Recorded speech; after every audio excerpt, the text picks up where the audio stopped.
Hi everyone, and welcome to my channel, Consumer's Guide to Sustainability, where I will be teaching you how to shop sustainably. I wanted to talk about something a little bit different than what I usually do. In my past videos, I've been teaching people how to shop sustainably by preventing plastic pollution, but honestly, the greater problem to our planet besides plastic is really global warming. And people think that global warming is caused by driving our cars, which yeah, it is, but honestly our number one problem or cause of global warming is our agriculture. The greenhouse gases that our farming and ranching produce is tremendous, and it is honestly killing our planet. So I wanted to talk about what are some ways to prevent that sort of pollution by shopping sustainably. Obviously, the number one way to prevent any sort of greenhouse gas pollution would be to go vegan, which is a great option.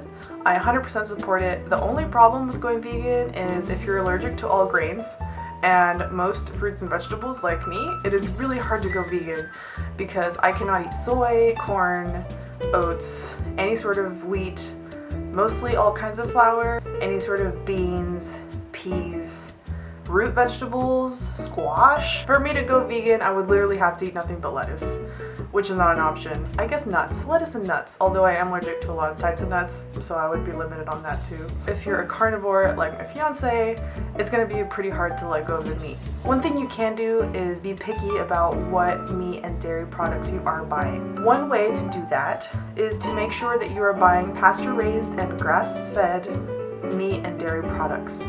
What that means is you have to read the label, unfortunately, but when you go to your store, whether that be Walmart, we usually shop at Sprouts or Natural Grocers. Some products will blatantly blast it, pasture raised. These are eggs. They come from pasture raised chickens, which is very different from free range or cage-free chickens. Cage-free means that they are locked in a warehouse with barely enough standing room, but they don't have cages. So their conditions are not much better than when they were in cages. They're still stepping on each other, they're still dying of disease, they're usually still genetically modified to where their chest proportions are unnatural. They're still being fed corn and soy products, which means you are eating corn and soy products, which by the way, corn and soy are really bad for you. And they're a huge pollutant to our planet because the way that corn and soy are farmed is just really ecologically unfriendly. If you have not seen the documentary on Netflix called Kiss the Ground, it was mind-opening. I would highly recommend to anyone to watch that documentary because it really breaks down why we have global warming, like what's causing it, and what you can potentially do, kind of, not really. It doesn't really tell you what you can do to help. It does explain how our agriculture is affecting global warming. Anyways, so cage-free chickens means that they're in a dark, dank warehouse being fed, overfed corn and grains, and they are genetically modified and they're miserable and they're trampled by tractors and they just don't have cages. So that's not great. If they are free range, that usually means that they have that same warehouse condition. They just have like a little lot outside the warehouse and they're let out for maybe like an hour a day and they're allowed to roam around in that little, probably like 100 square foot little fence. And it probably doesn't have any grass and it's probably filled with their own crap and the conditions aren't that much better. If they are pasture raised, that means that they're free to roam grassland. That is what you want. When chickens are free to roam grassland, they eat bugs, so their eggs are going to be super high in nutrients. They prevent pests and plagues because they eat fleas, they eat roaches, they'll eat stuff like crickets, locusts, so they'll eat plague and pests. Not only that, but because they are roaming around freely on grassland, they will regenerate that grass or that land. So that is one thing that that documentary talks about, is regenerative farming. Regenerative farming is the only way we can have a future. We have to make sure that we are regenerative farming our land. Basically, regenerative farming means that you are farming in a way that rejuvenates the land by farming. Instead of putting your chickens in a warehouse and having them live their own filth, you're having them roam around land and having their poop regenerate that land. There are some companies that have started to put that on their products. I did buy a chicken the other day. It was a pasture-raised heirloom spatchcock chicken, and it was regenerative. Like the farm said, we are doing regenerative farming, and I was like, this is really great. Like this, I mean, granted it was wrapped in plastic, but I haven't found any meat or dairy products that are not wrapped in plastic. Always go for pasture-raised eggs as well as chicken if you eat chicken. When you are shopping for beef, you should also look for either 100% grass-fed beef or regenerative, farmed beef or pasture-raised beef. Like this one, it says non-genetically engineered, which means the cows are natural. They have not been genetically modified.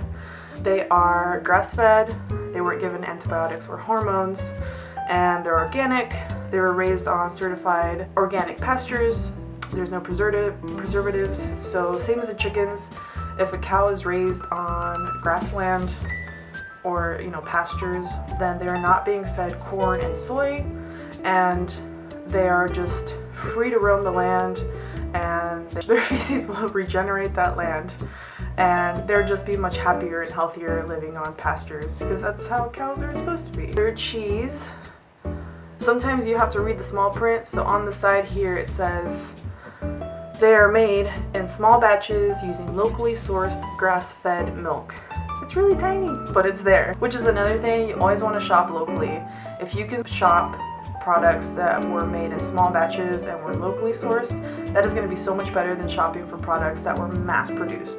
Mass production is a huge problem in this country, and honestly it's just gross, like what it's doing to our planet. So shopping locally and shopping in small batches, shopping pasture-raised animal products and dairy products, and shopping organically makes a huge difference to preventing all those greenhouse gases. And then recently at Sprouts, I don't know if they have this at every Sprouts, but we found a milk that, I mean, it went old school. They went really old school. They are in a glass bottle, so no plastic except for the lid obviously and this little thing. But the cool thing is that there is a deposit on this bottle. So we paid $2 to rent this bottle basically, and if we stop buying milk or if we have an extra jug or whatever, we can go return it and get our $2 deposit back. Super throwback, super retro, but honestly it is a very efficient way to be eco-friendly. This milk is organic, and I visited their website. It doesn't say on the milk itself. It's called 1836 Farms. I went to their website and I read up on them, and they are a dairy farm that have pasture-raised cows. We love this product. I usually drink almond or coconut milk, but my fiance likes regular milk. He loves chocolate milk, so this is a great option. It's just like a treat yourself. Obviously you don't want to be buying too much dairy or animal products, but sometimes you just really want some chocolate milk with some cereal. Anyways, thanks for watching. If you have any questions, comments, concern, please comment below. Remember to like and subscribe so you can keep up to date with ways to shop sustainably. Thanks for watching.